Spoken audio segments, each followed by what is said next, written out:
Hello. हम पढ़ रहे थे पीरियोडिक क्लासिफिकेशन ऑफ एलिमेंट्स। हमने पढ़ा कि हमारे पास अबाउट 108 नेचुरल एलिमेंट्स हैं जिनको हम इस तरह से टेबल फॉर्म में अरेंज कर देते हैं, राइट, जिसको हम पीरियोडिक टेबल कहते हैं। पीरियोडिक टेबल सारे एलिमेंट्स को अगर हम अलग अलग ग्रुप्स में अरेंज करें तो उनकी स्टडी बहुत आसान हो जाती है और इनकी ग्रुपिंग को हम क्लासिफिकेशन ऑफ एलिमेंट्स कहते हैं। सो जिन एलिमेंट की केमिकल प्रॉपर्टी सेम है उनको सेम ग्रुप में डालना, this is called classification of element.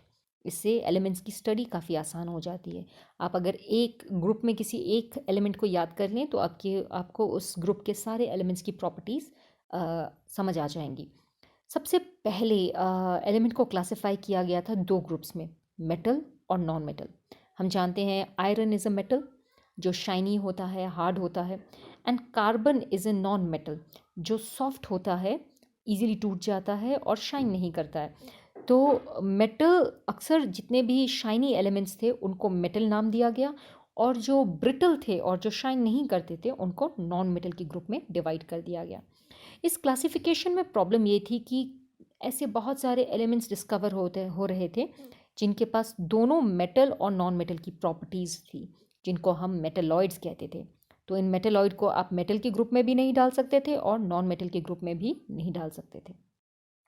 इस प्रॉब्लम को दूर करने के लिए देयर वाज दिस साइंटिस्ट जिनका नाम था डोब्राइनर, जॉन वुल्फगैंग डोब्राइनर। इन्होंने उस टाइम पे जाने वाले एलिमेंट्स को तीन तीन के ग्रुप में डिवाइड कर दिया। ये देख सकते हैं हम, तीन तीन के ग्रुप में डिवाइड कर दिया। इन ग्रुप्स को हम ट्राइड्स कहते थे। ट्राइड मतलब three, a group of three elements. So जैसे आप देख सकते हैं लिथियम, सोडियम, पोटाशियम, ये तीन का एक ग्रुप है। इसी तरह से जितने भी जान पहचान के एलिमेंट्स थे उन्होंने उन सारे एलिमेंट्स को तीन तीन के ग्रुप में डिवाइड कर दिया, जिसे हम ट्राइड कहते थे। इन एलिमेंट्स को एटॉमिक मास के बेसिस पर अरेंज किया गया था। सारे एलिमेंट का वेट पता था उस टाइम पर, तो जिसका वेट सबसे कम था उसको नंबर 1 पे रखा गया, जिसका वेट सेकंड नंबर पे था उसको नंबर 2 पे रखा गया। तो इंक्रीजिंग एटॉमिक मासेस के बेसिस पर इन एलिमेंट को अरेंज किया गया। जब डोब्राइनर ने सारे एलिमेंट को तीन तीन के ग्रुप में अरेंज किया तो उन्होंने एक बहुत ख़ास चीज़ देखी। उन्होंने देखा कि एक ट्राइड में जो फर्स्ट और सेकंड एलिमेंट था, इनके एटॉमिक मास का अगर आप एवरेज ले लेते हैं, यानी कि आप देख सकते हैं फर्स्ट इज़ लिथियम, इसका एटॉमिक मास 6.9 है, और जो लास्ट है वो है पोटाशियम जिसका एटॉमिक मास 39 है। अगर आप इन दोनों के एटॉमिक मास का एवरेज ले लेते हैं तो जो वैल्यू आती है वो ऑलमोस्ट मिडल वाले एलिमेंट के एटॉमिक मास के बराबर होती है। So this was something very special which he found कि atomic mass of the middle element was equal to the average atomic mass of the other two element, right? So this was something very special. आप यहाँ देख सकते हैं Döbereiner ने elements को तीन तीन के ग्रुप में अरेंज किया जिसे ट्राइड कहते हैं, in the order of increasing atomic mass. ये बहुत इंपॉर्टेंट है। और उन्होंने नोटिस किया कि जो atomic mass of the middle element है, बीच वाले एलिमेंट का atomic mass, that is equal to the average of the atomic mass of the other two element. आप यहाँ पे भी देख सकते हैं कि हमारे पास ये ट्राइड है लिथियम, सोडियम एंड पोटाशियम। इसमें जो मिडल एलिमेंट है दैट इज सोडियम जिसका एटॉमिक मास 23 है, और फर्स्ट और सेकंड में है हमारे पास लिथियम एंड पोटाशियम।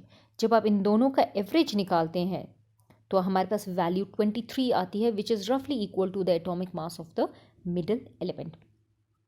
डोब्राइनर के ट्राइड का मेथड जो था क्लासिफिकेशन का वो बहुत इम्पॉर्टेंट था, क्योंकि इससे हम एटॉमिक मास को प्रिडिक्ट कर सकते थे और केमिकल प्रॉपर्टीज़ सबकी सिमिलर थी।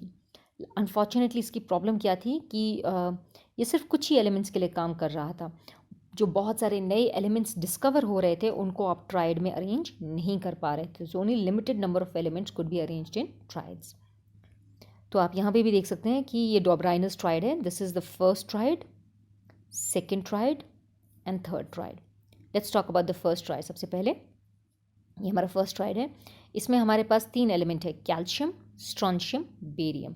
तो अगर आप इनका एटॉमिक मास देखेंगे 40, 87.5 एंड 137, ये increasing order of atomic mass के फॉर्म में अरेंज किया गया है। जिसका एटॉमिक मास सबसे कम है उसको सबसे ऊपर लिखा गया है और जिसका सबसे ज़्यादा है उसको सबसे नीचे लिखा गया है।